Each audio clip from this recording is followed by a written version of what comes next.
कैसे हो आप सब लोग? आई होप बहुत अच्छे होगे। मैं बता दूं कि मैं भी काफ़ी अच्छा हूँ। आज इस वीडियो के अंदर हम लोग देखने वाले हैं EFQM मॉडल को, which is a model from the topic business excellence model.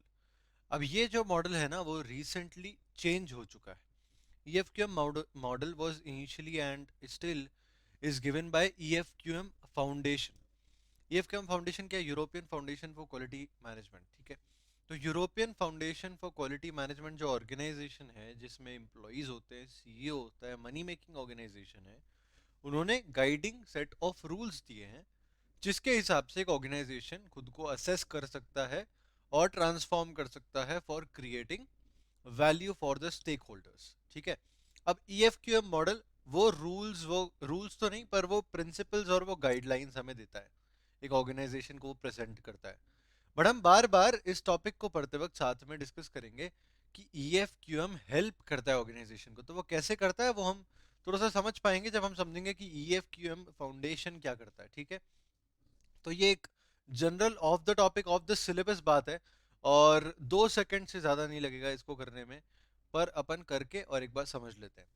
EFQM foundation which is an organisation, जैसे कि मैंने बताया कि ये मनी मेकिंग ऑर्गेनाइजेशन है। EFQM ये क्या करता है? इसका एक IT टूल है असेस बेस।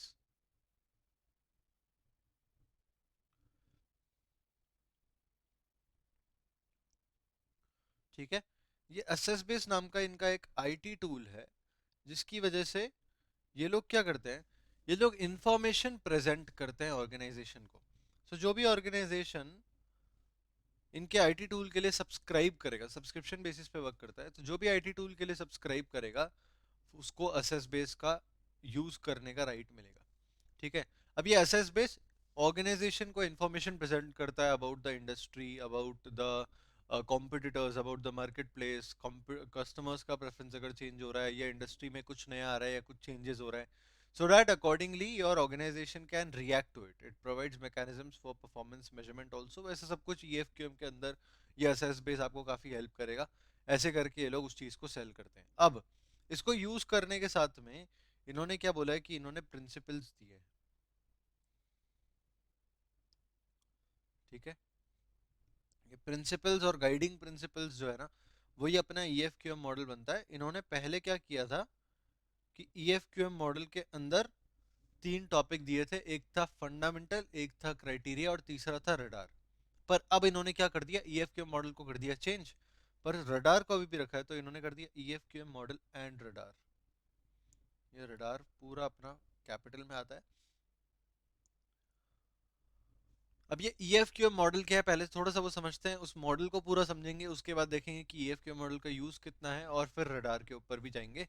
तो सबसे पहले EFQM मॉडल एक ऑर्गेनाइजेशन को कॉज और इफेक्ट रिलेशनशिप समझाने में काफी हेल्प करता है। What is cause and effect relationship? की ऑर्गेनाइजेशन जो कर रहा है उससे रिजल्टेंट इम्पैक्ट क्या निकलेगा। ठीक है, तो कॉज और इफेक्ट रिलेशनशिप को समझाने में EFQM मॉडल हेल्प करता है। कॉज एंड इफेक्ट वर्ड को आपको याद रखना है, यूज करना है। ठीक है, इसे हेल्प करता है EFQM मॉडल। उसके अलावा अब पूरा मॉडल किस तरह से वर्क करता है वो समझना पड़ेगा हमें। तो एक चीज हम समझ चुके हैं कि this is there, but what else is there. तो उसके लिए मैं आपको लेकर चलता हूँ अपने नोट्स के ऊपर। अब ये जो नोट्स है ये मैंने अपने लाइव बैच में लिखवाए हैं, है ना, और उसमें एक स्टूडेंट की नोटबुक से ही हम उसे यूज कर रहे हैं यहाँ पर। I have taken the scan copy of this and we are going to use this for our purpose. तो मैं आपको ये पूरे नोट्स अवेलेबल करा दूंगा। आप इसे डाउनलोड कर सकते हैं from the download section on our website. आप वेबसाइट पे जाइए, मैं लिंक नीचे डिस्क्रिप्शन में छोड़ दूंगा और आप वहां से डाउनलोड कर लेना। अब देखते हैं कि सबसे पहले EFQM मॉडल है क्या, उसके बाद अभी जो स्किप करके है वो क्या है, तो वो है EFQM के यूजेस, उसके ऊपर बाद में आएंगे। सो बेसिकली EFQM, अच्छा एक और चीज बता दूं उससे पहले कि स्टार्ट करूं, आप लोग कंफ्यूज जाओगे फिर ये है क्या। So there is some information given in the notes which is access to what is given in the study material. ठीक है, तो क्या हमारे सिलेबस में नहीं है? बिल्कुल सिलेबस में है ना, वरना मैं लिखवाता ही नहीं। उस सिलेबस में तो है, पर मटेरियल में नहीं है, तो हमारे नोट्स में मिलेगा। तो उन्होंने क्या किया, मैं आपको थोड़ा सा बता देता हूँ कि इन्होंने किया क्या है। They've given a diagram basically of EFQM model. उसके अंदर बहुत सारे टर्म्स लिखे हैं। वो टर्म्स को उन्होंने एक्सप्लेन नहीं किया कि वो कहना क्या चाह रहे हैं उस टर्म से। और ऐसा पहले भी हो चुका है जब फंडामेंटल्स हुआ करते थे ईएफक्यूएम के अंदर, तो एक डायग्राम के अंदर उसके पॉइंट्स थे, पर एक्सप्लेनेशन पूरा मिलता था केस स्टडी से। सो अभी क्या हुआ है, अभी तो इसके ऊपर कोई केस स्टडी भी नहीं आई। So we have this EFQM model, और इसके अंदर बहुत सारे टर्म्स लिखे हुए हैं, पर उसके बारे में कुछ डिस्कशन नहीं है। तो हमने उस चीज का डिस्कशन अपने नोट्स में किया हुआ है, तो आज मैं इस वीडियो के अंदर उस चीज को भी डिस्कस करने ही वाला हूँ। सो डैट कि कभी अचानक से case study directly question paper में आ गई, और फिर अब आपको उस टर्म्स के ऊपर कुछ लिखना पड़ जाते हैं, तो आप क्या लिखोगे? तो जब तक आपको पता नहीं होगा तब तक आप कुछ लिख नहीं पाओगे ना।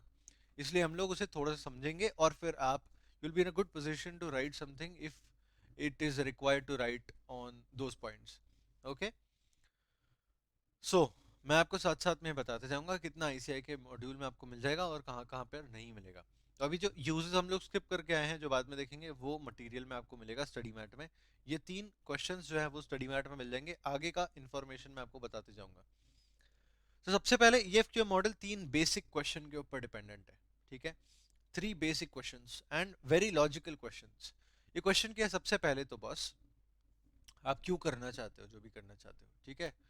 Let's say if you want to go somewhere, आप आज कहीं पर खड़े हो और आपने मैप्स पे एक लोकेशन डाल दिया कि मुझे यहाँ पर पहुँचना है।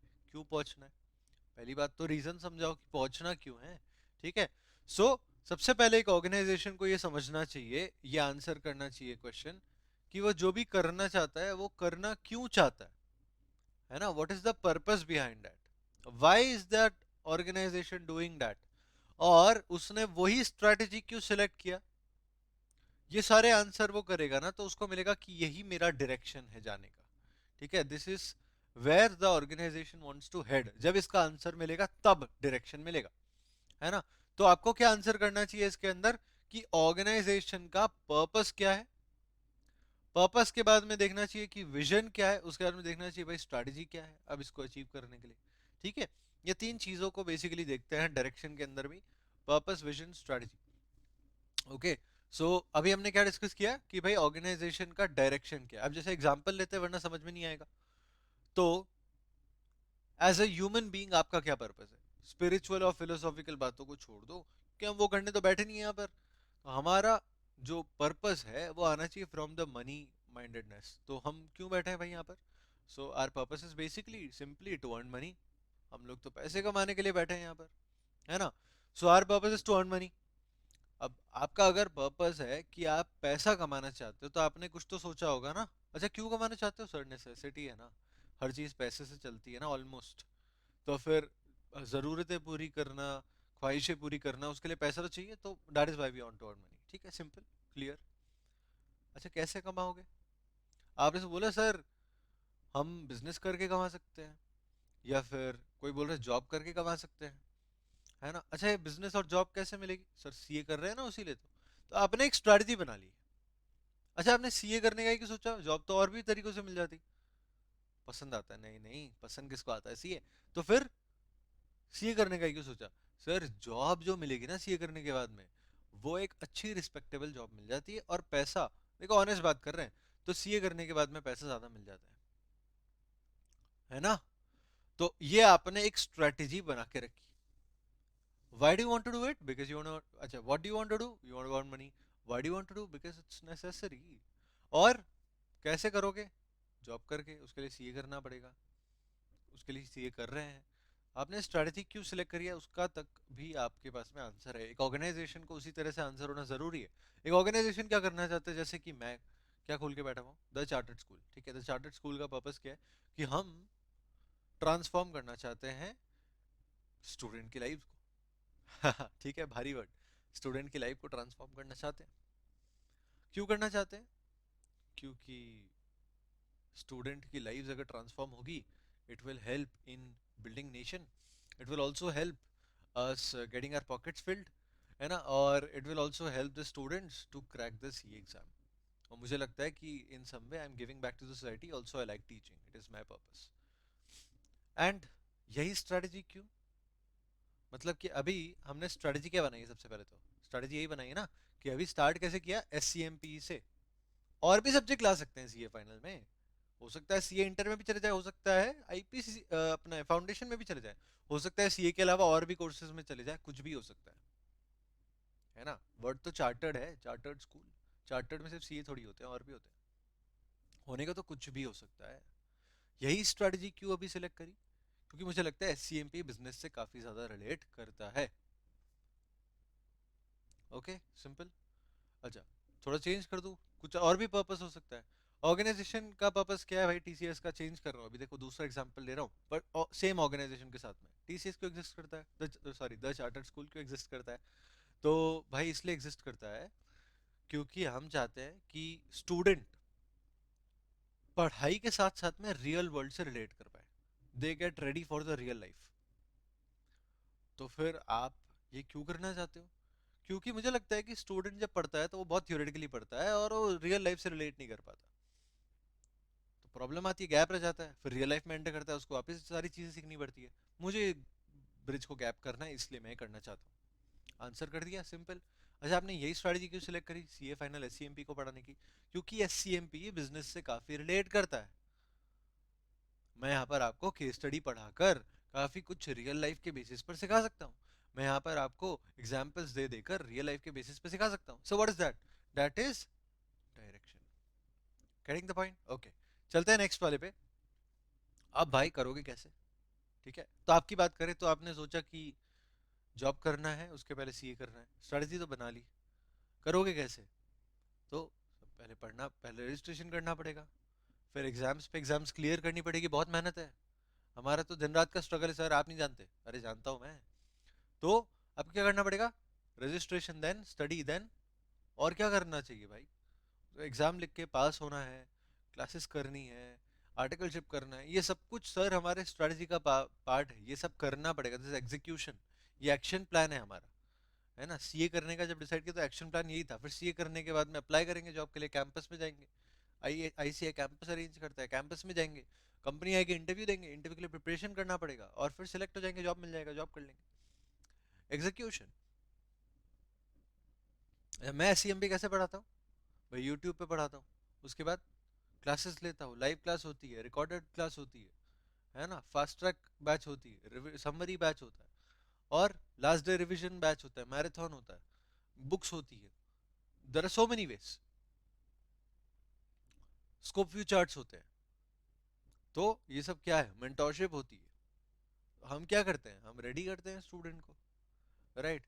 एंड अब आपने भाई आज तक क्या रिजल्ट अचीव कर लिया, और अब क्या रिजल्ट अचीव करना चाहते हो, ठीक है। अपना सेकंड क्वेश्चन हो चुका है विच वाज एग्जीक्यूशन। अब थर्ड क्वेश्चन पे आते हैं, फाइनल, कि भाई अब बता दो आज तक क्या अचीव किया। सर सीए इंटर क्लियर कर लिया है, अब सीए फाइनल की एग्जाम देनी बची है। तो आपने सीए इंटर तक तो अचीव कर लिया, अब आप आगे क्या अचीव करना चाहते हो, सिंपल सीए फाइनल, फिर जॉब, इंटरव्यू, कैंपस, अच्छे मार्क्स, यही चाहते हो ना। That is what you intend to achieve tomorrow. आपने आज तक अचीव किया, सी इंटर अचीव कर लिया। किसी का इंटेंशन होगा कि जॉब मुझे चाहिए, और हम तो जानते हैं इस बात को कि अटेम्प्ट्स के बेसिस पर अभी भी डिफरेंशिएशन तो होता ही है जॉब्स में, करते हैं ना, जब इंटरव्यू प्रोसेस होता है तो करते ही हैं, let's be honest with ourselves, ठीक है। वो गलत हो या सही हो वो तो अलग बात है, पर कर तो रहे हैं ना, that is the reality. So reality क्या है कि वो कर रहे हैं, और अभी क्या होता है कि हम अचीव करना चाहते हैं कि भाई ये डिफरेंशिएशन ना हो। So some person wants to achieve कि मेरे को तो फर्स्ट टाइम में क्लियर करना है ना, पर बाकी लोग नहीं नहीं इतना फर्क नहीं पड़ेगा, वैसे तो नहीं पढ़ना चाहिए, और बहुत सारे लोगों को पढ़ता भी नहीं है, see down the line if you look after a few years, तो it will not affect the life, है ना।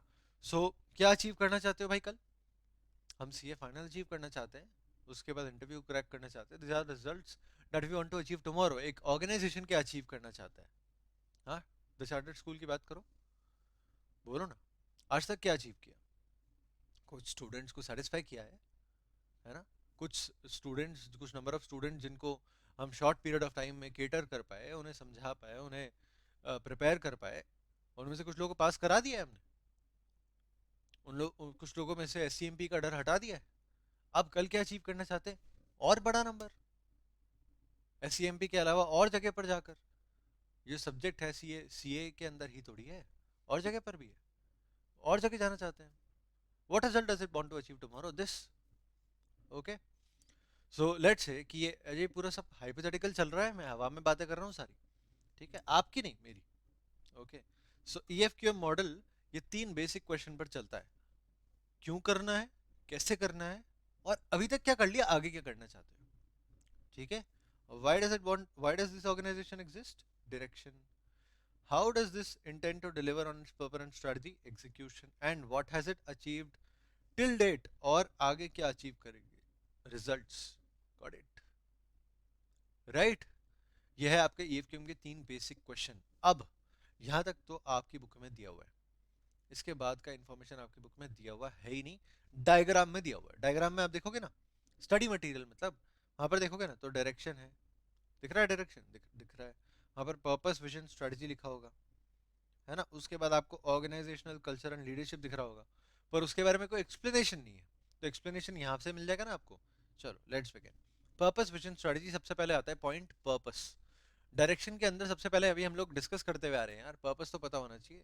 आपको पता होना चाहिए कि आपका पर्पस क्या है, क्यों आपका काम जरूरी है ना। और अगर आपको एक बार पर्पस का आंसर मिल गया कि मैं ये करना चाहता हूँ तो क्यों करना चाहता हूँ, तभी आपको वहां से एक एक ऐसा प्लेटफॉर्म या एक ऐसा फाउंडेशन मिलेगा जिसके बेसिस पे आप रिस्पॉन्सिबिलिटी ले पाओगे। किस बात की रिस्पॉन्सिबिलिटी, मैं तो रिस्पॉन्सिबिलिटी लेने के लिए तैयार नहीं हूँ।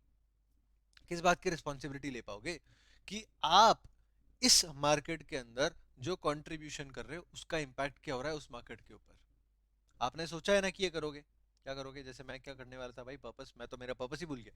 पर्पस क्या था, कि लोगों को रियलिटी के लिए प्रिपेयर करवाना है, रियल लाइफ के लिए प्रिपेयर करवाना है थ्रू द स्टडीज, राइट। अब ये मेरा पर्पस था। अभी क्यों जरूरी है, बिल्कुल क्योंकि गैप हो रही है ना, तो गैप को खत्म करना पड़ेगा। सो ये मेरा काम इसलिए जरूरी है। अब इसके बेसिस पर ये एक फाउंडेशन हो गया। अब मैं जो कुछ भी करूंगा वो इसको अचीव करने के लिए तो करूंगा ही, साथ में इसके बेसिस पर मैं रिस्पॉन्सिबिलिटी ले पाऊंगा कि हाँ मैं इस तरह का इम्पैक्ट डालना चाहता हूं अपने मार्केट पे जिसके अंदर मैं ऑपरेट कर रहा हूं।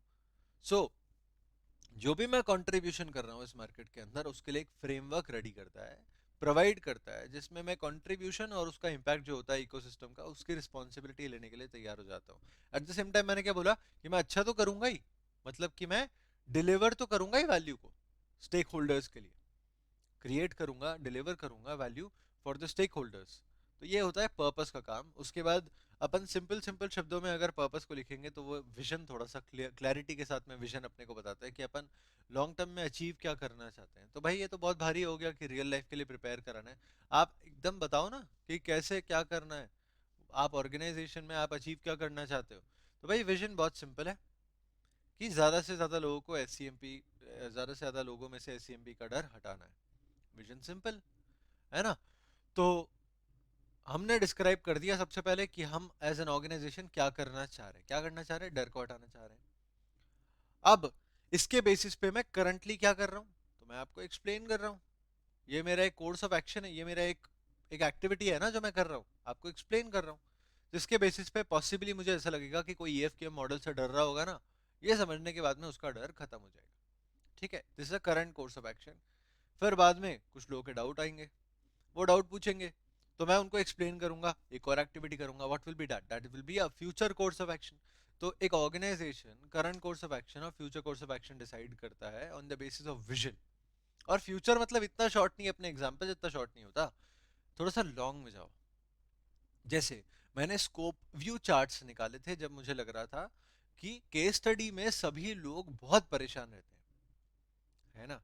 So if everyone was facing problems with the case studies and case scenarios, जो कि अपने को पता ही है 40 से 50 नंबर का आता है पेपर के अंदर। तो जब केस स्टडी केस सिनेरियो में लोग इतने प्रॉब्लमैटिक, इतने प्रॉब्लम फेस कर रहे हैं, तो मैंने सोचा कि एक स्कोप व्यू चार्ट निकालता हूँ जिसके अंदर इंस्टीट्यूट के सभी केसेस और थोड़े एक्स्ट्रा केसेस अपनी तरफ से ऐड करके अच्छी समराइज्ड करके प्रॉपर एक बुक निकाल देते हैं। उसको गो थ्रू करेंगे, अपना काम हो जाएगा। पर फिर मुझे क्या लगा आफ्टर सम टाइम, कि स्टूडेंट अभी भी उसको खुद से नहीं पढ़ पा रहे। हालांकि उससे पढ़ना आसान है और उससे पढ़ना कम टाइम में हो जाएगा, इंटरेस्ट भी जाग रहा है, बट अभी भी स्टूडेंट कहीं ना कहीं डिफिकल्टी फेस कर रहा है खुद से पढ़ने का और किसी के समझा देने का। मुझे समझ में आ गया कि मेरा फ्यूचर कोर्स ऑफ एक्शन क्या था। मैंने उसके ऊपर लेक्चर्स निकाल दिए, रामबाण, केस स्टडी रामबाण निकाल दिया मैंने। तो उसमें क्या हो रहा है कि ये सब एक शॉर्ट ड्यूरेशन में कवर कर रहे हैं, सारे केस स्टडीज को डिस्कस कर रहे हैं। तो उससे क्या हुआ है, करंट कोर्स ऑफ एक्शन उस वक्त सिलेक्ट किया और फ्यूचर कोर्स ऑफ एक्शन उस लॉन्ग टर्म में क्या अचीव करना था उसके बेसिस पर मैं डिसाइड कर पाया। ठीक है, तो इसके बेसिस पर क्या होता है कि मैं अपने स्ट्रेटजी बना पाता हूँ। ये कोर्सेज ऑफ एक्शंस मिलाकर क्या होते हैं, current and future courses of activities, strategy, nothing but strategy. ठीक है, अब बात करते हैं स्ट्रेटजी की। तो स्ट्रेटजी फॉर्म तो हो गई अपनी यहीं पर। अब ये स्ट्रेटजी क्या करेगी, ये पर्पस को, विजन को अचीव करने में हेल्प करेगी, but it has to be detailed. Action plan होना चाहिए कि भाई अब ये करेंगे, फिर ये करेंगे, फिर ये करेंगे, फिर ये करेंगे, वैसा करके पूरा स्टेप बाय स्टेप प्लान अपने पास में होना चाहिए अगर स्ट्रेटजी फॉर्म करते हैं तो। ठीक है, तो ये तीन चीजें एक ऑर्गेनाइजेशन के लिए बहुत जरूरी है जब वो डायरेक्शन अचीव करना चाहता है, डायरेक्शन समझना चाहता है कि किस डायरेक्शन में उसको हेड करना है। First of all it has to understand the purpose, second is to understand the vision and create a vision for themselves, and उसके बेसिस पर एक स्ट्रेटजी बनाकर ही आगे जाना होगा। ओके, अब स्टेप्स क्या, सबसे पहले आप पर्पस और विजन को डिफाइन कर दो। उसके बाद अपने स्टेक होल्डर्स जो जो होने वाले हैं, जैसे कि मेरे केस में सबसे मेजर स्टेक होल्डर कौन होते हैं, कस्टमर, स्टूडेंट। ठीक है, कम ऑन यार, प्रैक्टिकल सोचो ना, स्टूडेंट क्या होते हैं, कस्टमर ही तो होते हैं यार। कम ऑन, इतना प्रैक्टिकली मैं बोल रहा हूँ आपको। तो कस्टमर स्टूडेंट क्या होते हैं, stake holder, major needs. Identify करो, अंडरस्टैंड करो उनकी नीड्स को, और अंडरस्टैंड द इकोसिस्टम, कि इकोसिस्टम में किस तरह का रिक्वायरमेंट होता है, उसके क्या चैलेंजेस होते हैं, अपनी कैपेबिलिटी क्या होती है सेटिस्फाई करने की।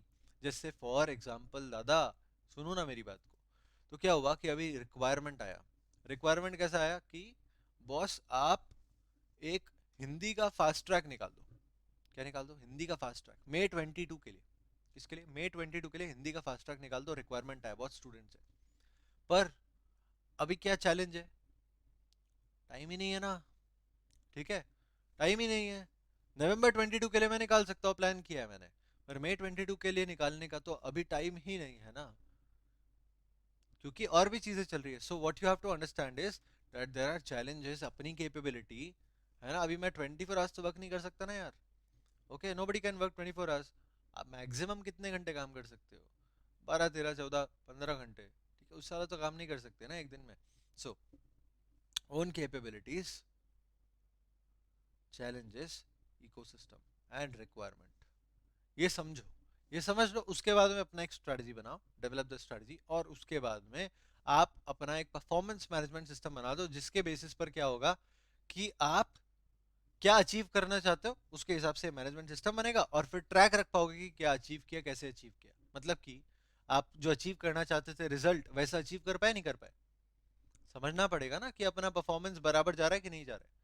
So you have to define the purpose and vision. You have to identify and understand the needs, the challenges of the ecosystem, the uh, the capabilities that the organization has. फिर strategy develop करना पड़ेगा ये सबके basis पर, और उसके बाद में एक परफॉर्मेंस मैनेजमेंट सिस्टम अपने को डेवलप करना चाहिए, इम्प्लीमेंट करना चाहिए, टू चेक कि कर सकते हैं क्या, कैसा अचीव किया अपन ने रिजल्ट, वो सब।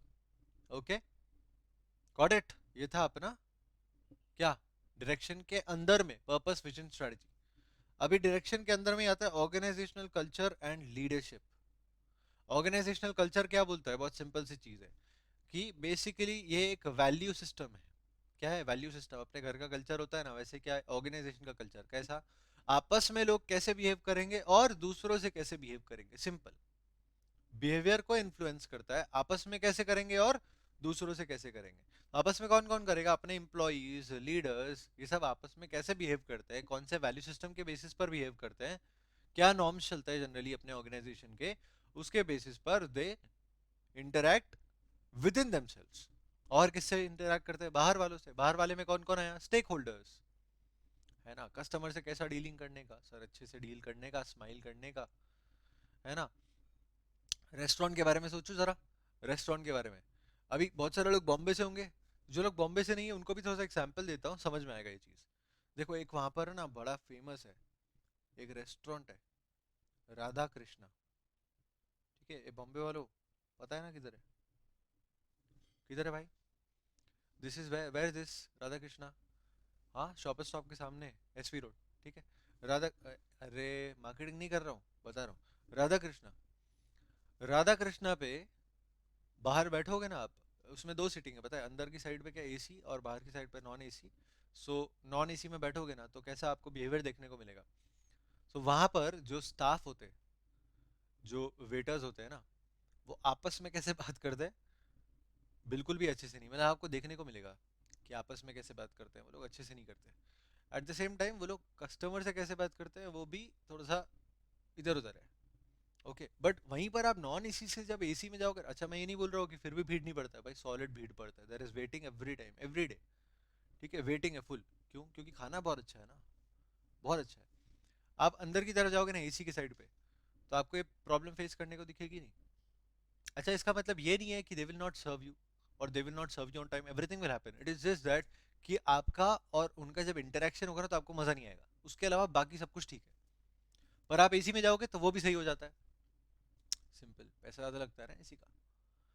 तो क्या है कल्चर, जो लोग आपस में, जो लोग काम कर रहे हैं, पहली बात ऑर्गेनाइजेशन के अंदर आपस में कैसे बात करते हैं, और स्टेक होल्डर से। अब स्टेक होल्डर में सिर्फ कस्टमर नहीं आता, government, supplier, share holders, society, इन लोगों से कैसे बात करते हैं, बिहेवियर, कैसे बिहेव करते हैं इन लोगों के साथ में, वो सब कल्चर के बेसिस पे इन्फ्लुएंस होता है। और दूसरा क्या सिखाया हमें, organisational leadership.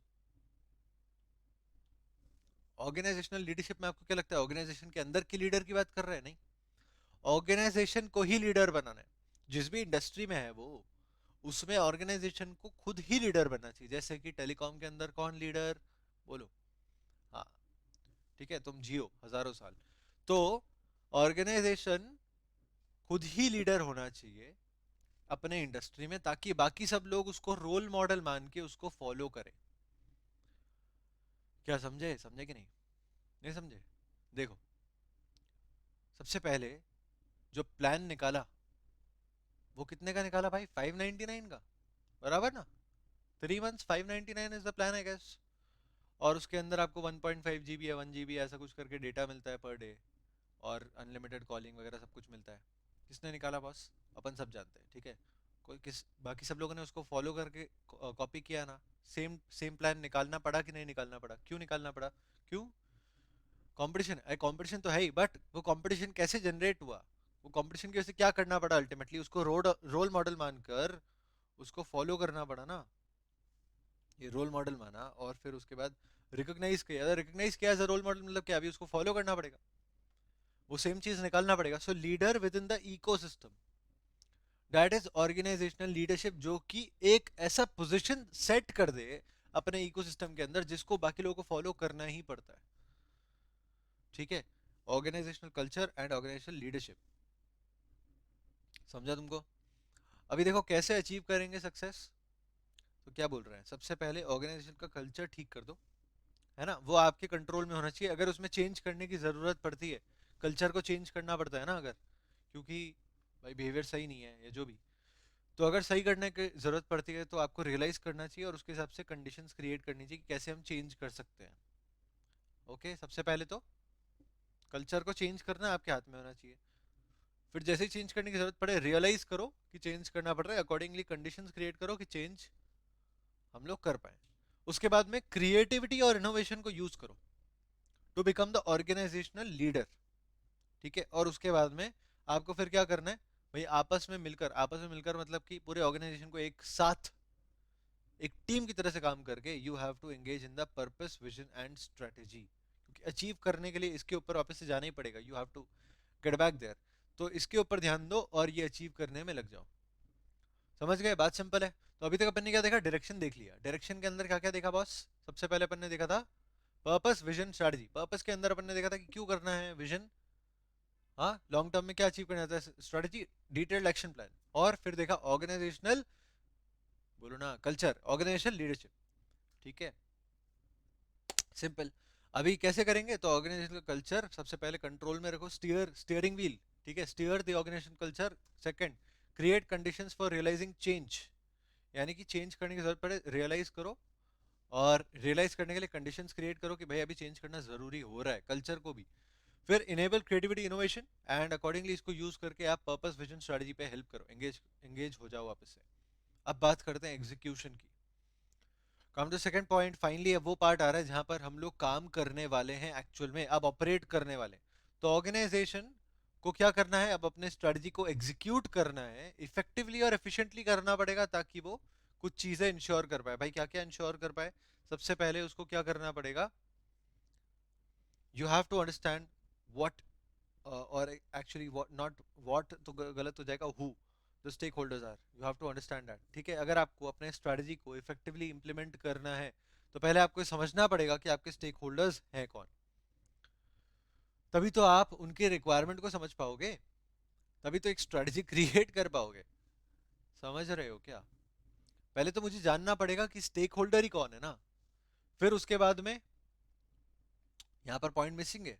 No who the stake holder are में क्या होता है कि भाई स्टेक होल्डर कौन है, साथ में उसी के साथ में मिलता जुलता ही पॉइंट है, उससे इसके अंदर का ही पॉइंट मान लो क्या है वो, उसके रिक्वायरमेंट क्या है वो भी समझना पड़ेगा।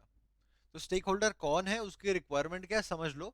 समझने के बाद में अब आपको सस्टेनेबल वैल्यू क्रिएट करना है। तो वैल्यू क्रिएट करना अलग होता है, सस्टेनेबल वैल्यू क्रिएट करना अलग होता है, ध्यान से समझना।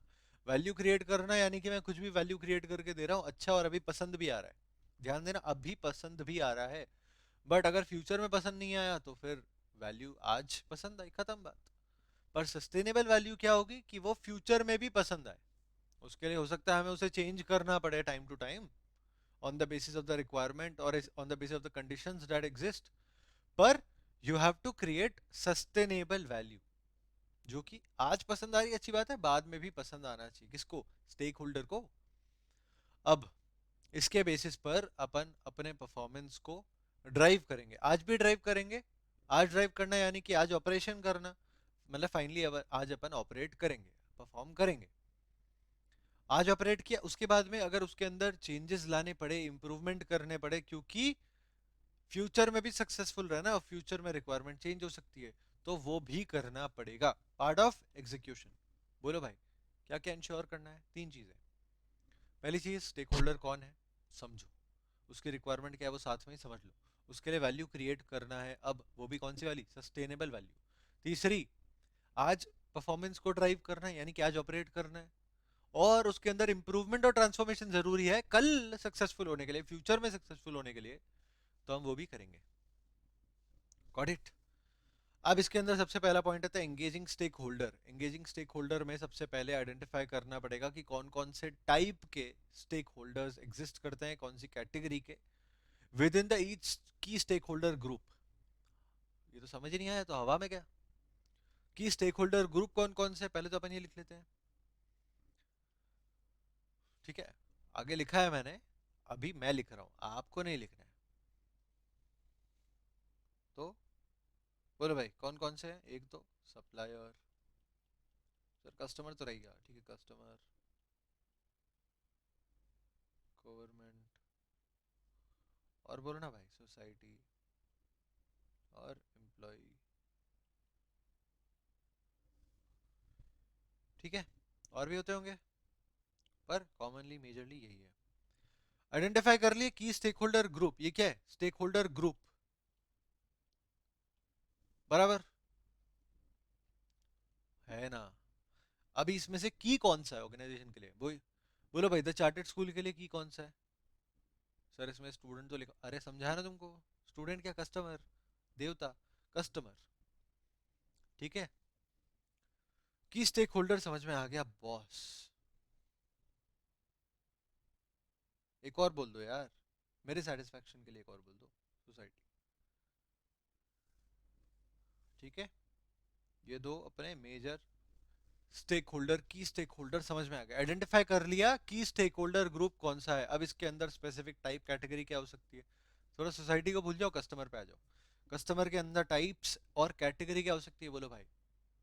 थोड़ा सा इमेजिनेशन को दौड़ाओ ना, स्टूडेंट में, YouTube student, live by student, recorded by student, अलग अलग टाइप हो गया, book student, mentorship student, test series student. Identify कर लिया ना हर एक का अलग अलग टाइप, कैटेगरी, कर लिया, बराबर ना। बोलो भाई कर लिया। अब हर एक की रिक्वायरमेंट अलग अलग होगी कि नहीं होगी, बोलो। टेस्ट सीरीज वाले की रिक्वायरमेंट सेम होती है क्या, पढ़ाने वाले जैसी, पढ़ने वाले जैसी सेम होती है क्या? नहीं होती। जिसको इंग्लिश में पढ़ना है उसकी रिक्वायरमेंट अलग, जिसको हिंदी में पढ़ना है उसकी रिक्वायरमेंट अलग, बोलो है ना सर? रिक्वायरमेंट सेम है, सिर्फ इंग्लिश हिंदी का तो डिफरेंस है, वो भी क्या है भाई, रिक्वायरमेंट ही तो है। और बोलो, जिसको मेंटोरशिप चाहिए उसको बुक से कोई लेने देना नहीं, जिसको बुक लेना है उसको क्लासेस से कोई लेने देना नहीं, जिसको क्लासेस से लेने देना है उसको बुक से भी लेने देना है। अरे है ना? तो ये सब क्या हुआ? ये सब है अपने आइडेंटिफाई करने का नतीजा, कि अपने को समझ में आए कि हर एक की रिक्वायरमेंट कैसी जाएगी। बराबर है? अब अब आपको अंडरस्टैंडिंग लेनी पड़ेगी कि उसकी रिक्वायरमेंट क्या है। तो ये पॉइंट अपन ने कवर किया। पहले आइडेंटिफाई करो specific types and categories within each key stake holder groups, उसके बाद में understanding of key stake holders needs to achieve continued engagement. पहले नीड को समझ लो, और नीड को समझने के बाद ही आप उसको कुछ क्रिएट करके दे पाओगे, ताकि आप उसके साथ में कंटिन्यूस बेसिस पर एंगेज करते रहो। ओके, नाउ कस्टमर को भी हेल्प, मतलब कि कस्टमर ही नहीं, स्टेक होल्डर का भी अपने को हेल्प लेना पड़ता है। परफॉर्मेंस प्रिज्म को थोड़ा सा याद करो, 5 एसेट्स पढ़े हैं यहाँ पर, उसमें से एक होता है कि उसके कंट्रीब्यूशन को भी समझो, अपने को उससे क्या चाहिए। Involve key stake holders in deploying its strategy and creating sustainable value and recognise the contribution they make. ये क्या कहना चाह रहा है कि अभी अपने को एक स्ट्रेटेजी बनाकर उनके लिए अप्लाई करनी है, ताकि उनको सेटिस्फाई कर सके, उनके लिए सस्टेनेबल वैल्यू को क्रिएट कर सके। ऐसे में वो अपने को क्या हेल्प कर सकते हैं, तो उनको इन्वॉल्व कर लो उस चीज के लिए, और उनके कंट्रीब्यूशन को रिकॉग्नाइज कर लो। कैसे एग्जांपल दो ना सर, समझ में तो आ ही नहीं रहा ऐसे तो। आ जाओ वापस से इधर ही। कौन कौन से अपन ने कस्टमर निकाले थे, बोलो, एक कोई सा भी नाम ले लो। हाँ, बुक वाला, ठीक है।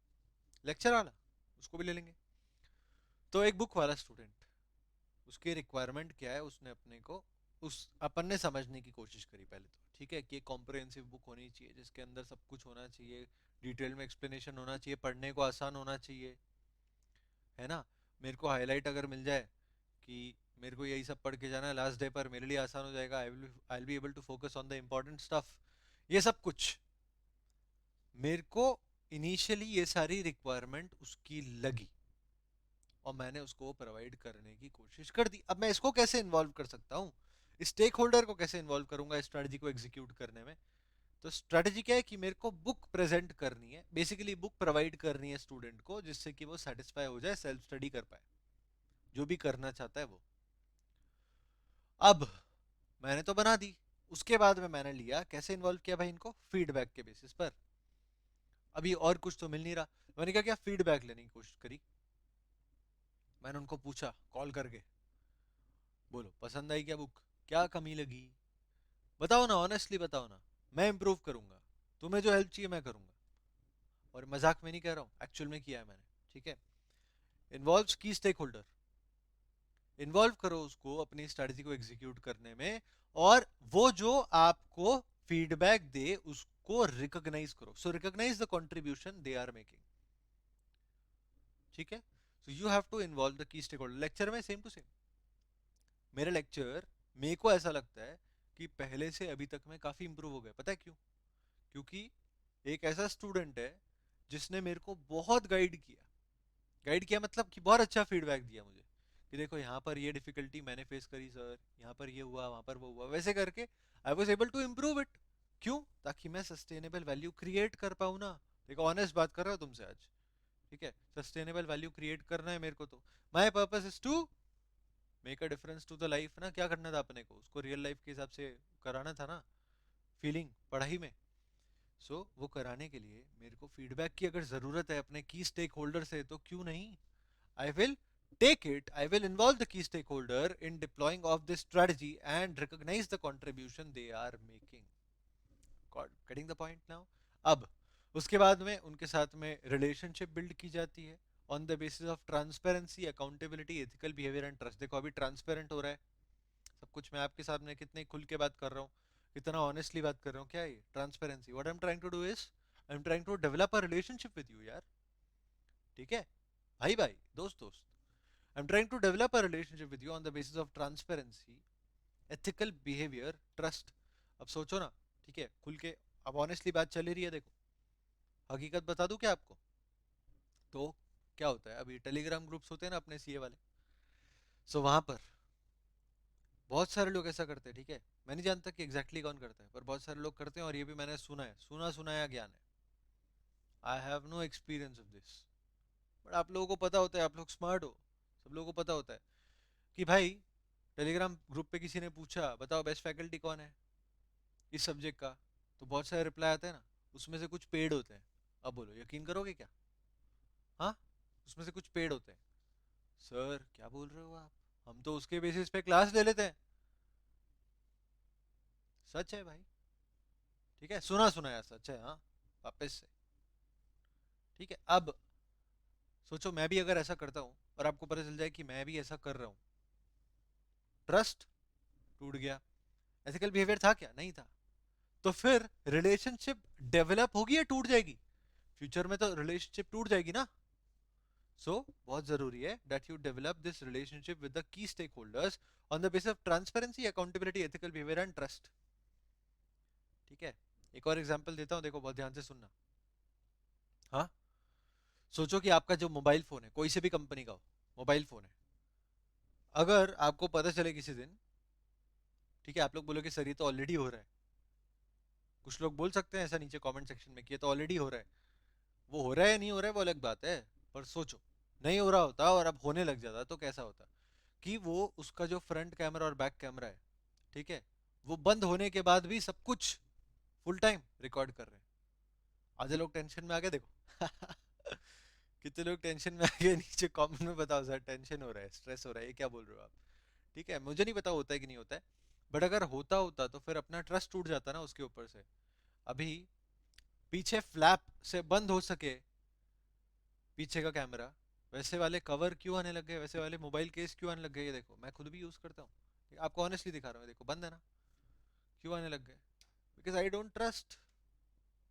ठीक है, ट्रस्ट टूट गया, अभी यूज तो करना ही पड़ेगा देखो, पर if this was happening and I knew it, I would be reluctant to use a lot of things from the mobile phone, right? हो सकता है कि मैं अपना फोन ही चेंज कर लूँ। एथिकल बिहेवियर, ठीक है, ट्रांसपेरेंसी, ये सारे पॉइंट आपके रिलेशनशिप को डेवलप कर सकते हैं, तोड़ सकते हैं। हमें क्या करना है, हमें अपने की स्टेक होल्डर्स के साथ में रिलेशनशिप को डेवलप करना है। समझ रहे हो? Got the point, getting the point? अब नेक्स्ट, फिर स्टेक होल्डर के परसेप्शन को एक्टिवली गैदर करना है, यानी कि फीडबैक लेने जा रहे हो, वो अच्छी बात है कि आपने उनसे फीडबैक मांगा और उन्होंने आपको फीडबैक दे दिया, ये तो बात ठीक है, पर वो फीडबैक मिलने के पहले खुद ही एक बार सोच लो कि क्या क्या फीडबैक मिल सकता है, वो लोग कैसे बिहेव कर सकते हैं, उनको पसंद आएगा नहीं आएगा, क्या चीज़ अच्छी नहीं लगेगी, क्या चीज़ अच्छी लग सकती है, सब कुछ पहले से खुद से सोच लो। परसेप्शन जो होगा स्टेक होल्डर का, यानी कि समझ लो अपने कस्टमर की बात कर रहे हैं, बाकी स्टेक होल्डर्स जाए साइड में, कस्टमर के परसेप्शन को भी सोच लो। अगर आप एक्टिवली, एक्टिवली मतलब कि एक्चुअल में नहीं आया है, उसके पहले से आप सोच रहे हो कि ये कस्टमर को पसंद आ सकता है नहीं आ सकता है, सो उसके बेसिस पे आप और बेहतर परफॉर्मेंस दे पाओगे, so that you can actually create sustainable value for the stake holders. और उसके बाद में फाइनली अपने परफॉर्मेंस को इवेल्युएट करोगे in relation to what, in comparison to what, set targets. Target से कंपेयर करते हैं भाई, ये टारगेट कौन से बेसिस पे सेट किए जाते हैं, कस्टमर के परसेप्शन के हिसाब से या मेरे परसेप्शन के हिसाब से? नहीं, ऑर्गेनाइजेशन खुद के परसेप्शन से थोड़ी टारगेट सेट करता है, ऑर्गेनाइजेशन स्टेक होल्डर के परसेप्शन से टारगेट सेट करता है। उसके कंपैरिजन में आपको देखना है आपका परफॉर्मेंस कैसा था, अब अगर कुछ चेंजेस करने पड़ते हैं, कुछ करेक्टिव एक्शंस लेने पड़ते हैं, तो वो आप एक्शंस लोगे ताकि फ्यूचर में भी इंप्रूवमेंट कर सको। बहुत बड़ा पॉइंट था एग्जीक्यूशन के अंदर, engaging stake holders. Key stake holders कौन कौन से होते हैं? Customers, employees, business governing stake holders, society, partners and suppliers, ये सब लोग आ जाते हैं आपके की स्टेक होल्डर्स में। Okay, next point under execution is creating sustainable value. अब देखो सस्टेनेबल वैल्यू के ऊपर बात आ गई। मैं जो शुरुआत में बताया था ना कि वैल्यू तो वैल्यू होती है, पर सस्टेनेबल वैल्यू फ्यूचर में भी वैल्यू रहती है। तो स्टेक होल्डर की नीड चेंज हो सकती है ओवर टाइम। पहले लोगों की ए में पढ़ने की रिक्वायरमेंट थी, अब एससीएमपी पढ़ने की रिक्वायरमेंट है। पहले लोगों की कॉस्टिंग के अंदर ज्यादा से ज्यादा क्वेश्चन सॉल्व करने की रिक्वायरमेंट होती थी, अब कॉन्सेप्ट समझने की भी रिक्वायरमेंट है। स्टेक होल्डर की नीड तो चेंज होती रहती है ना ओवर टाइम। तो बहुत जरूरी है कि मैं फीडबैक गैदर करूं कि भाई ये रिक्वायरमेंट है, ये रिक्वायरमेंट है, और उसके बेसिस पर मैं अपने जो मैं प्रोवाइड करना चाह रहा हूँ उसको चेंज करते रहूं। जब उसको चेंज करूंगा तो ही तो सस्टेनेबल वैल्यू क्रिएट कर पाऊंगा ना। तभी तो मैं फ्यूचर में भी जो वैल्यू क्रिएट करूंगा वो कुछ वैल्यूएबल होगी, उसका उसको वैल्यू करेंगे कस्टमर। क्यों करेंगे? जब वो सस्टेनेबल होगी तभी। ठीक है, तो आपको कैसे करना चाहिए? सबसे पहले डिजाइन करो अपनी वैल्यू को, और उसको कैसे क्रिएट करेंगे उस चीज को भी डिजाइन कर लो। मतलब अगर सिंपल टर्म्स में बोलूं, एक प्रोडक्ट अगर आपको बनाकर देना है, आपका वैल्यू एक प्रोडक्ट है, तो पहले डिजाइन कर लो प्रोडक्ट को, और वो प्रोडक्ट को बनाने के लिए जो प्रोसेस है उसको भी डिजाइन कर लो। ठीक है, उसके बाद कम्युनिकेशन से आप बेचोगे वैल्यू को, फाइनली लोगों को बताओगे, अवेयर करोगे इस वैल्यू के बारे में, और उसके बाद आप अपने वैल्यू को सेल करोगे। फिर you will deliver the value, और लास्ट स्टेप क्या है कि आप ओवरऑल एक्सपीरियंस को भी डिफाइन और इंप्लीमेंट करोगे। ओवरऑल एक्सपीरियंस क्या होता है? देखो थोड़ा समझ लो। ओवरऑल एक्सपीरियंस मतलब कि सिर्फ उस वैल्यू से डील करते वक्त ही नहीं। जैसे कि फॉर एग्जांपल कोई प्रोडक्ट खरीदा, तो प्रोडक्ट से जब डीलिंग कर रहे हो वो तो ठीक है, पर उसके साथ में उसका ओवरऑल एक्सपीरियंस में क्या क्या आता है? ऑर्डरिंग प्रोसेस कितना स्मूथ था, पेमेंट प्रोसेस कितना स्मूथ था, उसका डिलीवरी कितना स्मूथ था, वो पूरा ओवरऑल एक्सपीरियंस डिफाइन करता है। अगर उसमें प्रॉब्लम आती है तो हेल्प करने में कितना स्मूथनेस है सब चीज़ों में। ठीक है, ये सब ओवरऑल एक्सपीरियंस को डिफाइन करता है, तो उसे आप पहले से डिफाइन करो, इंप्लीमेंट करो, ताकि ओवरऑल एक्सपीरियंस अच्छा रहे। इसके अलावा साथ साथ में क्या करना है? वैल्यू को डिजाइन करना है, उसके प्रोसेस को डिजाइन करना है, communicate and sell the value and deliver the value. इससे क्रिएटिंग सस्टेनेबल वैल्यू होता है। Third point, driving performance and transport transformation, ये पहले भी अपन ने कवर किया था। इसमें क्या था बॉस पॉइंट? कि आज तो मुझे अपने ऑपरेशंस को सक्सेसफुली करना ही है, पर अगर मुझे चेंज करना पड़ता है, क्योंकि बाहर ऑर्गेनाइजेशन के अंदर भी, ऑर्गेनाइजेशन के बाहर भी, खास करके बाहर बहुत सारे चेंजेस होते रहते हैं, और ये चेंजेस से मुझे अडेप्ट करना पड़ेगा। अडेप्ट करने के लिए मुझे अंदर में और अपने प्रोसेस के अंदर, अपने प्रोडक्ट के अंदर, अपने ऑफरिंग के अंदर चेंजेस करना पड़ेगा। जब ये चेंजेस करूंगा तभी मैं फ्यूचर में भी सक्सेसफुल हो सकता हूं। तो आज तो ऑपरेशंस करना ही सक्सेसफुल, पर कल भी सक्सेसफुल रहने के लिए मुझे मैनेज करना पड़ेगा इन सारे चेंजेस को। That is driving transformation. अब मेजर एलिमेंट क्या है इन इनेबलिंग परफॉर्मेंस एंड ट्रांसपोर्टेशन? एक है भाई इनोवेशन एंड टेक्नोलॉजी। इनोवेशन के बेसिस पर आप ट्रांसफॉर्मेशन में काफी हेल्प कर सकते हो। परफॉर्मेंस में तो कर ही सकते हो, पर ट्रांसफॉर्मेशन में खास करके इनोवेशन एक बहुत हेल्पिंग रोल प्ले करता है। At the same time technology also. साथ में आपको डेटा चाहिए समझने के लिए, डेटा इंफॉर्मेशन नॉलेज चाहिए समझने के लिए कि आप किस चेंज के साथ में डील करना चाहते हो और कैसे कर सकते हो। आपके कॉम्पिटिटर्स कैसे कर रहे हैं, कस्टमर की रिक्वायरमेंट कैसे चेंज हो रही है, मार्केट की रिक्वायरमेंट कैसे चेंज हो रही है, ये सब कुछ depends on the data information knowledge. So you have to use data information knowledge. इसके हिसाब से आप अपने एसेट्स और रिसोर्सेज को यूज करोगे, और उसके साथ में कंबाइन करोगे इनोवेशन और टेक्नोलॉजी को टू ट्रांसफॉर्म। तो सबसे पहले अपने को स्टेप बाय स्टेप क्या करना चाहिए? सबसे पहले आज का परफॉर्मेंस करो, और आज जो रिस्क आती है उसको मैनेज करेंगे। उसके बाद में हम ट्रांसफॉर्मेशन करेंगे ऑर्गेनाइजेशन का फॉर द फ्यूचर। अब ये कैसे कर सकते हैं? आप इनोवेशन को यूज करो, टेक्नोलॉजी को यूटिलाइज करो, साथ में डेटा इंफॉर्मेशन नॉलेज को लेवरेज करके, यानी कि उसके बेसिस पर आप एसेट्स और रिसोर्सेज को यूज करो। साथ में इसको यूज करोगे तो आप ट्रांसफॉर्म कर पाओगे। ठीक है, सो ऐसे अपन स्टेप बाय स्टेप करते हैं। अब फाइनली एग्जीक्यूशन हो गया कंप्लीट, अब आते हैं रिजल्ट्स के ऊपर। सो फाइनली रिजल्ट क्या बोलता है?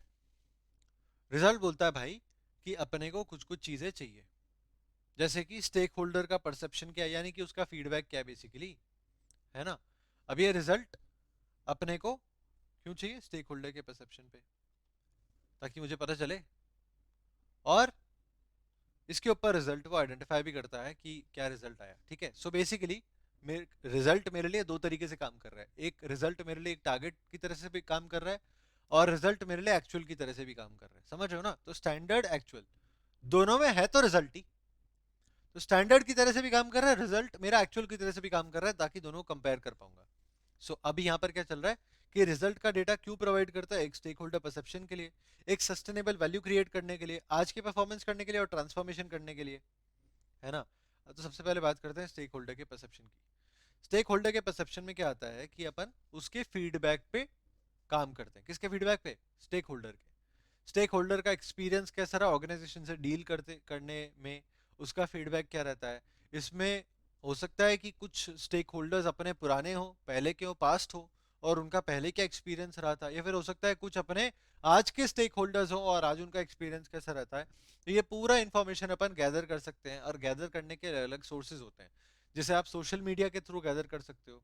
आपको कंप्लेंट्स आ सकती है, आप हो सकता है आप डायरेक्टली फीडबैक कंपाइल कर लो। कस्टमर रिलेशनशिप मैनेजमेंट के अंदर फीडबैक कंपाइल किया भी जाता है। याद करो, रेस्टोरेंट पे जाकर बिल पे करने के साथ में आप वहां पर साइड में लिख रहे हो वेरी गुड सर्विस, क्या है वो? Customer relationship management feedback compile कर रहा है। रिपोर्ट्स आपको मिल सकती है बाहर से, कंप्लेंट्स अगर कुछ आई तो वो भी एक फीडबैक का जरिया है। सर्वे आप करवा सकते हो, तो ये सब क्या होगा, इससे फीडबैक मिलेगा। इस फीडबैक के बेसिस पर आपको पता चलेगा कि आपके रिजल्ट्स कैसे रहते हैं। ठीक है, now this will help you to drive कि आपको आगे क्या करना है, ताकि वो रिजल्ट्स चेंज हो सके, जैसे हम चाहते हैं वैसे हो सके। और ये रिजल्ट के अंदर, ये स्टेक होल्डर परसेप्शन के अंदर, एक्चुअली रिजल्ट के अंदर ही नहीं, स्टेक होल्डर परसेप्शन के अंदर ना केवल फाइनेंशियल चीजें आती है, but also environmental and social impact, वो भी तो शेप करता है ना परसेप्शंस को। तो दो ऑर्गेनाइजेशन सेम टू सेम काम कर रहे हैं, सारा काम सेम टू सेम है, सब कुछ बढ़िया है, प्रोडक्ट सेम है, उसका वैल्यू सेम है, उसका प्राइस सेम है, कस्टमर को लेना वगैरह सब कुछ सेम है। फर्क इस बात पे पड़ता है कि एक कस्टमर जो है ना एनवायरमेंटली बहुत ज्यादा ड्रिवन है, और एक कस्टमर एनवायरमेंटली ड्रिवन नहीं है। तो आप लोग तो उसी को पसंद करोगे ना, एज ए सोसाइटी मेंबर जो एनवायरमेंटली ड्रिवन है उसको सपोर्ट करोगे। क्यों? क्योंकि वो एनवायरमेंटली ड्रिवन है ना। तो ये भी तो आपके परसेप्शन को शेप कर रहा है। तो इस चीज को भी शेप किया जाता है, ये चीज भी शेप करता है अपने परसेप्शंस को। ओके, अब एक आउटस्टैंडिंग ऑर्गेनाइजेशन को सबसे पहले ये समझना चाहिए कि वो अपनी स्ट्रैटेजी को एग्जीक्यूट करने में और स्टेक होल्डर्स की नीड्स को सेटिस्फाई करने में कितना सक्सेसफुल है। मतलब कि पहले तो आप मेजर कर लो कि आप सक्सेसफुल कितने हो। फाइनली कस्टमर की रिक्वायर स्टेक होल्डर, सॉरी बार बार कस्टमर बोल रहा हूँ, स्टेक होल्डर की नीड या रिक्वायरमेंट को सेटिस्फाई करने में आप कितने सक्सेसफुल हो, या सबसे पहले आइडेंटिफाई कर लो। एक बार आपने आइडेंटिफाई कर लिया, आइडेंटिफाई करने में आपको कुछ चीजें पता चलेगी, परफॉर्मेंस लेवल्स पता चलेंगे। आपको एनालाइज करना है अपने पास्ट परफॉर्मेंस को और करंट परफॉर्मेंस को, ये प्रिडिक्ट करने के लिए कि आपका फ्यूचर में परफॉर्मेंस कैसा हो सकता है। और फिर आप फीडबैक रिजल्ट्स को यूज करके आप अपने स्ट्रेटेजी के एग्जीक्यूशन को और डायरेक्शन को चेंज करते रहोगे, ट्रांसफॉर्म करते रहोगे, ताकि आप फ्यूचर में भी सक्सेसफुल रहो। ये क्या होता है भाई, बोलो? Stake holder perception. उसके बाद में आता है स्ट्रैटेजिक एंड ऑपरेशनल परफॉर्मेंस। अब बेसिकली यहाँ पर परफॉर्मेंस की बात चल रही है कि हमें अपने रिजल्ट्स के बेसिस पर एनालिसिस करना चाहिए कि हमने कितना अच्छा परफॉर्म किया। उसके बेसिस पर फोरकास्ट भी कर सकते हैं कि हम आगे क्या अचीव कर सकते हैं, किस तरह का अचीवमेंट हो सकता है, आगे हमें क्या करना चाहिए, परसेप्शंस कैसे हो सकते हैं। ये सारी चीजें strategic and operational performance basically अब मेजर करने की बात आ रही है। So these results are used by the organization to monitor, understand and improve overall performance. क्यों करते हैं भाई आइडेंटिफाई, मेजर क्यों करते हैं? करेक्टिव एक्शन लेने के लिए। तो वही चीज बोल रहे हैं कि मॉनिटर करेंगे, अब अंडरस्टैंड करेंगे और इंप्रूव करेंगे ओवरऑल परफॉर्मेंस को, करेक्टिव एक्शन लेंगे, परफॉर्मेंस इंप्रूवमेंट होगा।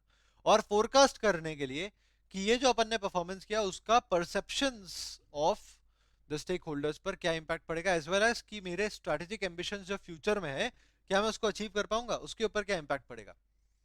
ये होता है strategic and operational performance, basically measurement की बात चल रही है।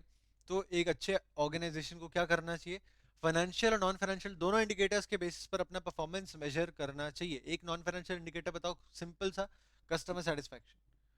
क्या जरूरी है मेजर करने के लिए? बिल्कुल।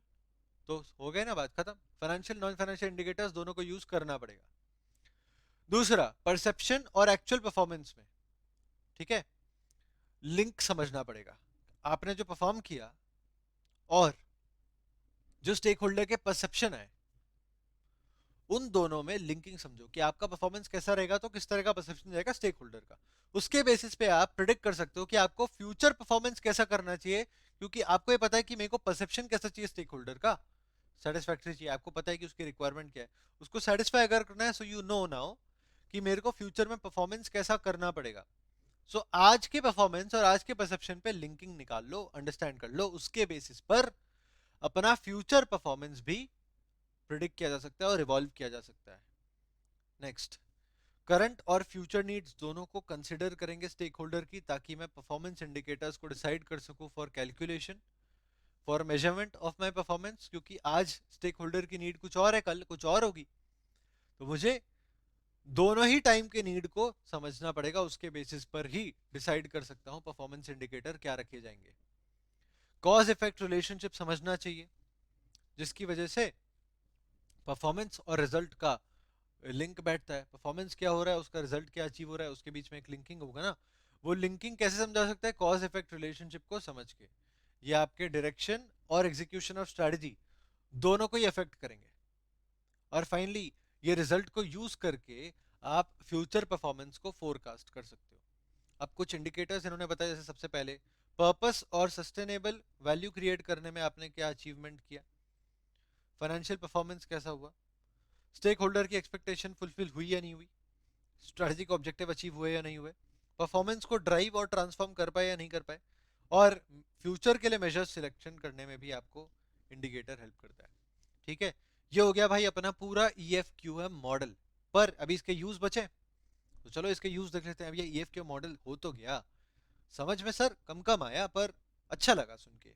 अच्छा भी नहीं लगा, अच्छा ठीक है। तो EFQM मॉडल डिफिकल्ट तो है सर, एग्जाम में इतना सब कुछ समझ के कैसे लिखेंगे या याद करके जाए? बिल्कुल याद करके जाओ बस, नो डाउट अबाउट इट। ठीक है, समझने के लिए बहुत अच्छा है, समझ में आता है तो याद करना आसान भी हो जाएगा, और अप्लाई करना पड़ेगा तो भी समझना जरूरी है। वो सब अच्छी चीज है, बट जब बात आती है ना एग्जाम में थ्योरी लिखने की, आई प्रेफर कि थोड़ा सा याद किया जाए।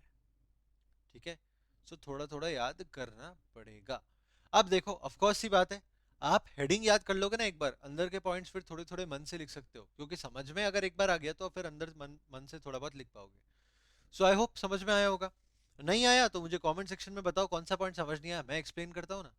ठीक है, अब EFQM के यूज क्या है, सबसे पहले ये समझने में हेल्प करता है कि आप एट प्रेजेंट आपका ऑर्गेनाइजेशन कहाँ पर है, मतलब कि करंट परफॉर्मेंस क्या है, करंट लेवल क्या है, करंट स्टेटस क्या है, आपका ऑर्गेनाइजेशन बेसिकली आज कहाँ पे स्टैंड करता है, वो समझने के लिए EFQM हेल्प करेगा। अंडरस्टैंडिंग ऑर्गेनाइजेशनल मैच्योरिटी वाला पॉइंट है।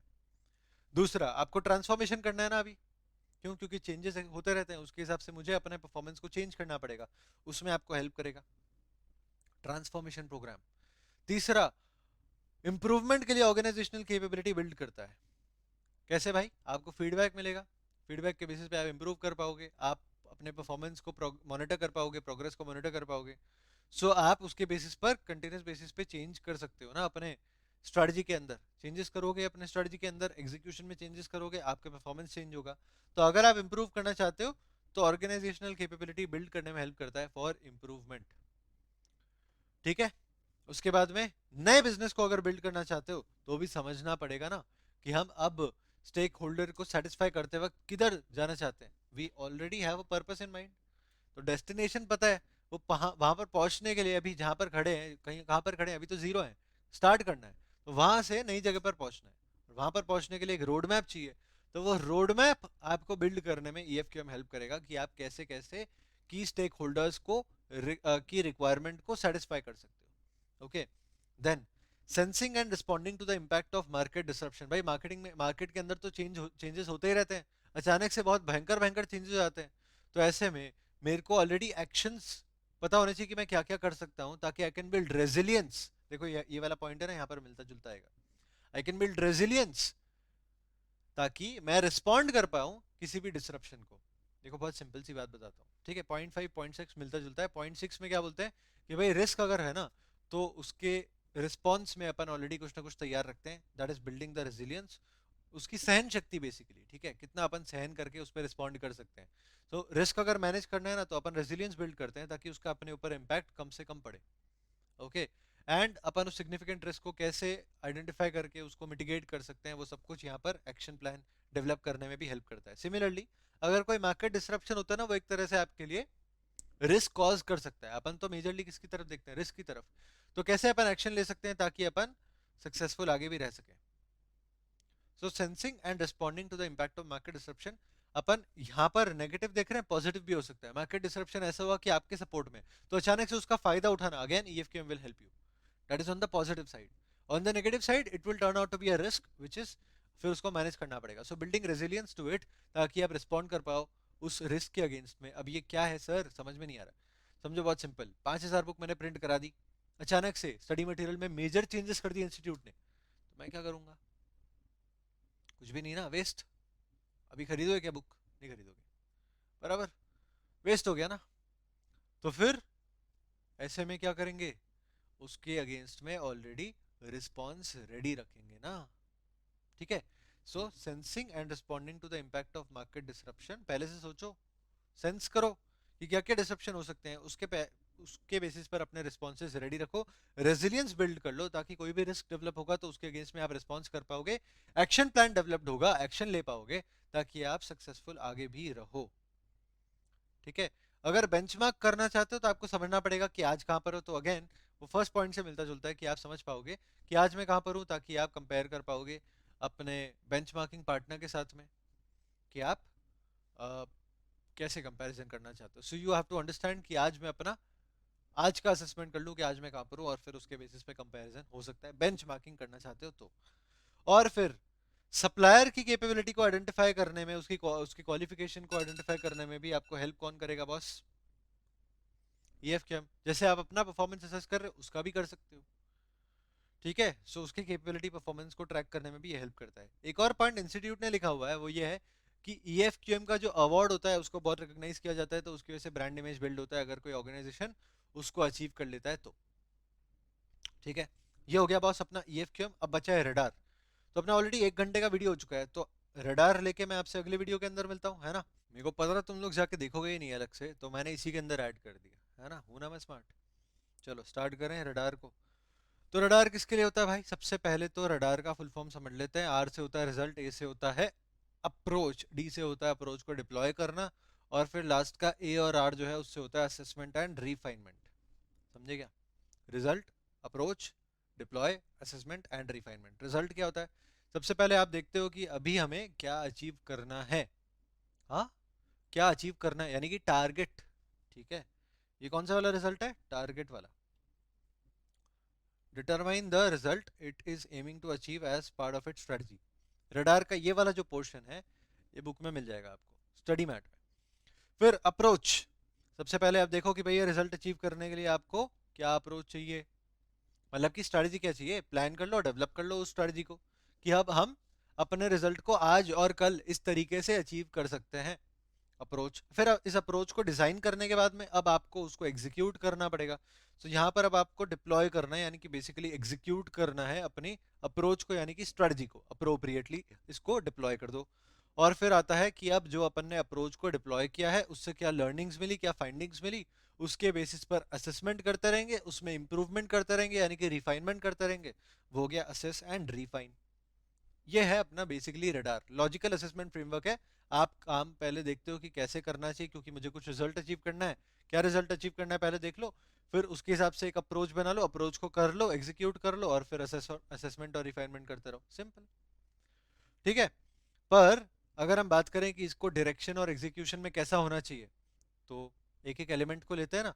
ये डेवलपमेंट डिप्लॉय हो गया, अप्रोच अप्रोच है ही, असेसमेंट और रिफाइनमेंट भी देख लेंगे। इसके अंदर रिजल्ट क्यों नहीं आ रहा, क्या अचीव करना चाहते हैं वो तो कॉमन है, वो कैसा होना चाहिए वो थोड़ी बता सकते हैं। सो अप्रोच कैसा होना चाहिए भाई? सबसे पहले तो साउंड होना चाहिए। ठीक है। सुनने में कैसा नहीं, सुनने वाला नहीं रे। ठीक है। अप्रोच मतलब कि भाई तुम्हारा सही भी है या नहीं है, उससे तुम अपने नीड्स, अपने मतलब स्टेक होल्डर के नीड्स को सेटिस्फाई कर भी पाओगे या नहीं कर पाओगे। ठीक है। कैसा होना चाहिए भाई? ऐसा होना चाहिए जो एम करे to fulfil and respond to the needs. ठीक है। जो उसमें हेल्प करे हमें, ऐसा ही होना चाहिए, तो साउंड होना चाहिए। फिर अलाइंड होना चाहिए किससे? भाई डायरेक्शन के अंदर ये अलाइनमेंट नहीं आता। ठीक है। एग्जीक्यूशन के अंदर अलाइनमेंट आता है। मतलब कि समझो अगर डायरेक्शन के लिए अलग से टेबल बनता, तो वहां पर अप्रोच में साउंडनेस आता, उसमें ये होता, पर ये नहीं होता। पर एग्जीक्यूशन के लिए टेबल बनता तो उसमें ये होता, ये सेम टू सेम होता, पर साथ में ये भी होता, इसीलिए देखो ओनली फॉर एग्जीक्यूशन लिखा हुआ है। ठीक है, समझ में आ गए? ओके। तो अलाइंड होना चाहिए किसके साथ में? अपने डायरेक्शन के साथ में। सिंपल है, डायरेक्शन के साथ में एग्जीक्यूशन। जब एग्जीक्यूशन कर रहे हैं तो अप्रोच अलाइंड होना चाहिए टुवर्ड्स द डायरेक्शन। तो एक ऑर्गेनाइजेशन के डायरेक्शन को सपोर्ट करे और आपके रेलेवेंट अप्रोचेस के साथ में इंटीग्रेट किया जा सके। मतलब कि एक अप्रोच थोड़ी लगाते हो, बहुत सारे अप्रोचेस लगाओगे ना। जब इतने सारे अप्रोच लगा रहे हो आपस में एक दूसरे को सपोर्ट करे ऐसा होना चाहिए, और डायरेक्शन को सपोर्ट करे ऐसा होना चाहिए। तो देखो अप्रोच कैसा होना चाहिए? सबसे पहले तो साउंड होना चाहिए, यानी कि स्टेक होल्डर की नीड को सेटिस्फाई करने में हेल्प करे हमें, वैसा एम रखता हो कि करना है। और अलाइंड होना चाहिए इन एग्जीक्यूशन। सिर्फ एग्जीक्यूशन में ही अलाइनमेंट होता है, अलाइंड होना चाहिए टुवर्ड्स द ऑर्गेनाइजेशन डायरेक्शन। ठीक है, और अब बात करते हैं डिप्लॉय डेवलपमेंट की, यानी कि डिप्लॉय करना है अब, तो इम्प्लीमेंट करना पड़ेगा। तो जो भी रेलेवेंट एरियाज होते हैं उसके अंदर अपन अप्रोच को डिप्लॉय कर देंगे एक्टिवली और इफेक्टिव और टाइमली मैनर में। और ये जो डिप्लॉय अपन कर रहे हैं उसको फ्लेक्सिबिलिटी के साथ में करना पड़ेगा। तो जब कर रहे हैं यानी कि एग्जीक्यूशन में जब जाते हैं तो उसे फ्लेक्सिबिलिटी के साथ में करना पड़ेगा, क्योंकि हमें बहुत सारी चीजों को अडेप्ट करना पड़ सकता है। सो ऐसा होना चाहिए जिसके अंदर अडेप्टेशन पॉसिबल हो और फ्लेक्सिबिलिटी पॉसिबल हो। ठीक है, डायरेक्शन में नहीं आएगा, ओनली फॉर एग्जीक्यूशन लिखा हुआ है, ध्यान दो। ठीक है, लास्ट है असेसमेंट और रिफाइनमेंट। इसके अंदर आपको क्या करना है, सबसे पहले इवेल्युएटेड अंडरस्टूड, यानी कि फीडबैक जो भी मिल रहा है अपने इफेक्टिवनेस पे किसके अप्रोच के, वो कलेक्ट करो, उसे समझो और शेयर करो। शेयर किसके किसके साथ करेंगे, दुनिया के साथ में नहीं, विद इन ऑर्गेनाइजेशन हर डिपार्टमेंट जितने लोग काम करते हैं आपस में इंफॉर्मेशन को शेयर करो। तो पहले आपको फीडबैक कलेक्ट करना है, उसको समझना है, उसको उस इन्फॉर्मेशन को शेयर करना है within the organization. Evaluate करो, अंडरस्टैंड करो, सबसे पहले असेसमेंट का फर्स्ट स्टेप। फिर उससे सीखना चाहिए, उससे इंप्रूव करना चाहिए। अब रिफाइन करने की बात चल रही है। अब जो भी फाइंडिंग आपने करी है ना, जो भी आपको यहाँ से मिला है ना, जो भी आपने यहाँ से समझा है ना, उसको एनालाइज करने के बाद में उससे आपने कुछ लर्निंग्स निकाल लिए। वो लर्निंग्स को अब आपको क्रिएटिविटी इनोवेशन के साथ में यूज करके आपको अपने प्रोसेस को इम्प्रूवमेंट में लगाना चाहिए। तो आपको अपने प्रोसेस को इम्प्रूव करना है, वैसे फाइंडिंग्स को यूज करके आप क्रिएटिविटी इनोवेशन के साथ में यूज करके इम्प्रूव करोगे। समझ में आया? तो रडार कैसे हेल्प कर रहा है डायरेक्शन एग्जीक्यूशन में, कैसा होना चाहिए भाई, अप्रोच साउंड होनी चाहिए, अलाइंड होनी चाहिए विद द डायरेक्शन। डिप्लॉय करते हैं तो उसको इंप्लीमेंट करना है टाइमली बेसिस पर इफेक्टिवली, और फ्लेक्सिबल होना चाहिए जब एग्जीक्यूट करते हैं। तो असेसमेंट रिफाइनमेंट में सबसे पहले समझ लो, पहले पता कर लो इन्फॉर्मेशन, फिर समझ लो उसको, फिर शेयर कर लो, और फिर उसके बेसिस पे लर्निंग और इंप्रूवमेंट करो यूजिंग क्रिएटिविटी इनोवेशन। अब रिजल्ट के अंदर कैसा होना चाहिए भाई रडार, तो समझते हैं कौन कौन से एट्रीब्यूट्स होने चाहिए। सबसे पहले रिजल्ट कैसा होना चाहिए, रेलेवेंस और यूजेबिलिटी उसका होना चाहिए। रेलेवेंस और यूजेबिलिटी, ठीक है, वो रेलेवेंट रिजल्ट होना चाहिए, यानी कि अपन जो अचीव करना चाहते हैं उससे मिलता जुलता ही रिजल्ट होना चाहिए ना, उससे काम का ही रिजल्ट होना चाहिए ना। तो उसका रेलेवेंस तो देखना पड़ेगा कि नहीं देखना पड़ेगा भाई? ओके, है ना? ऐसे क्यों बोल रहे हो, मजा आ रहा है ना। Relevance and usability. ओके, तो सबसे पहले आप देखोगे स्कोप कितना है, रेलेवेंस कितना है। यू हैव टू चेक कि जो भी रिजल्ट मैं अचीव करना चाहता हूं वो कैसा होना चाहिए, जो पर्पस से मैच करे, विजन से मैच करे, स्ट्रेटजी से मैच करे। उसके बेसिस पर अपन रिव्यू करेंगे, इंप्रूव करेंगे। सिंपल है यार, लॉजिकली सोचो ना। रिजल्ट दो तरीके से मैंने समझा, रिजल्ट किस किस तरीके से आता है, एक टारगेट के जैसा, एक एक्चुअल के जैसा, दोनों कंपेयर करते हैं। कैसा टारगेट होना चाहिए, जो पर्पस विजन के हिसाब से चले, स्ट्रेटजी के हिसाब से चले, उससे मिलता जुलता होना चाहिए, उससे लिंक करना चाहिए, उसके हिसाब से होना चाहिए, वरना क्या फायदा। और जो एक्चुअल अचीव कर रहे हैं उसको आइडेंटिफाई करेंगे, रिव्यू करेंगे, इंप्रूव करेंगे, खत्म बात। डेटा यूजेबल होना चाहिए। यूजेबल मतलब कि एक तो चेंजेस बहुत फ्रीक्वेंटली होते हैं, तो टाइमली बेसिस पे आपको डेटा मिलना चाहिए कि नहीं मिलना चाहिए, ये डेटा रिलायबल होना चाहिए, एक्यूरेट होना चाहिए, है ना। और जितना इसको बांट के आप अलग अलग सेगमेंट करके देखोगे समझोगे, उतना ही समझने के लिए आसान हो जाएगा। सो यूजेबल मतलब कि उसको सेगमेंट भी कर दो on the basis of different criterias, तो आपको मीनिंगफुल इंसाइट प्रोवाइड करेगा, और उसके बेसिस पे आप इंप्रूव कर पाओगे और ट्रांसफॉर्म कर पाओगे। इंप्रूवमेंट ही करना है ना अपने को, रिजल्ट को अंडरस्टैंड करके इवेल्युएट करके।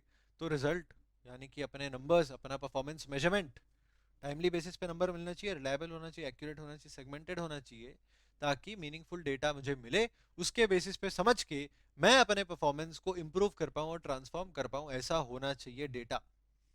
दूसरा परफॉर्मेंस,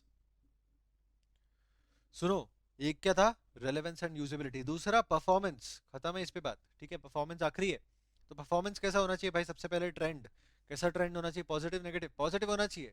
आउटस्टैंडिंग रिजल्ट दिखना चाहिए, कितना ओवर अ पीरियड है, आज के आज नहीं, मतलब आज के आज भी अच्छा है पर सस्टेन्ड करना है इसको। So you have to sustain outstanding results, positive trend दिखना चाहिए। तो परफॉर्मेंस कैसा होना चाहिए, जो पॉजिटिव ट्रेंड शो करे। टारगेट कैसा होना चाहिए, जो रेलेवेंट हो और स्ट्रेटजी से लिंक्ड हो। अगर इररेलेवेंट टारगेट सेट कर दिया, अनअचीवेबल टारगेट सेट कर दिया, क्या होगा, डीमोटिवेशन। टारगेट रेलेवेंट होना चाहिए और स्ट्रेटजी के साथ में लिंक्ड होना चाहिए। कंपैरिजन, कंपैरिजन तो करना ही चाहिए ना, एक्सटर्नल भी और अपने सेट टारगेट से तो आप कर ही रहे हो। तो एक्सटर्नल कंपैरिजन में आप क्या कर पाओगे, समझ पाओगे कि भाई आपने जो भी डिसीजंस लिए थे, जो भी काम किया, उससे अल्टीमेटली परफॉर्मेंस कैसा हुआ अपना, उसके कंपैरिजन में बाकी अपने कॉम्पिटिटर्स इंडस्ट्री के अंदर, मार्केट के अंदर कैसा परफॉर्म कर रहे हैं। You have to do the relevant external comparison. और एक्सटर्नल कंपैरिजन कर रहे हो वो अच्छी बात है, पर रेलेवेंट भी होना चाहिए। ठीक है, so you have to compare with the organizations or with the numbers which are relevant for your organizations numbers. Okay, तो relevant करना है external comparison को, ताकि आप चेक कर पाओ आपका परफॉर्मेंस कैसा जाता है। और लास्टली फ्यूचर फोकस। तो current cause and effect relationship समझ के, आज के डेटा को समझ के, आज के परफॉर्मेंस को एनालाइज करके, और अपन प्रिडिक्ट करेंगे, फोरकास्ट करेंगे आगे कैसा परफॉर्मेंस अपन कर सकते हैं। उसके बेसिस पे अपन अपने परफॉर्मेंस को ट्रांसफॉर्म करते हैं, ताकि फ्यूचर में भी आउटस्टैंडिंग परफॉर्मेंस कर पाए। ये अपने को करने पे ध्यान हमेशा रखना चाहिए। सो और टू को मिक्स कर दिया, ठीक है, तो क्यों करना चाहिए भाई? To sustain outstanding results, simple. ऐसा आपका रडार में हेल्प करता है डायरेक्शन और एग्जीक्यूशन और रिजल्ट्स के साथ में। ठीक है, ये हो गया भाई अपना रडार, छोटा ही था, बहुत ज़्यादा था भी नहीं, तो आपका तो फायदा हो गया। ओके, तो चलो, ये हो गया रडार खत्म। इसी के साथ में अपना EFQM एंड रडार पूरी तरीके से खत्म हो चुका है। आई होप समझ में आया होगा। नीचे कमेंट सेक्शन में बता देना कुछ समझ में नहीं आया हो तो मैं उस पर रिस्पॉन्ड करके आपके डाउट्स को सॉल्व कर दूंगा। सब्सक्राइब कर लो चैनल को अगर नहीं किया है तो, क्योंकि और ऐसे वीडियोस तो मैं बनाते ही रहता हूँ ना, तो सब्सक्राइब कर लो ताकि नोटिफिकेशन मिल जाए। लाइक कर दो अगर पसंद आया तो, ताकि और लोगों तक ये वीडियो पहुंच जाए। Thank you so much for watching, all the best, I will see you next time.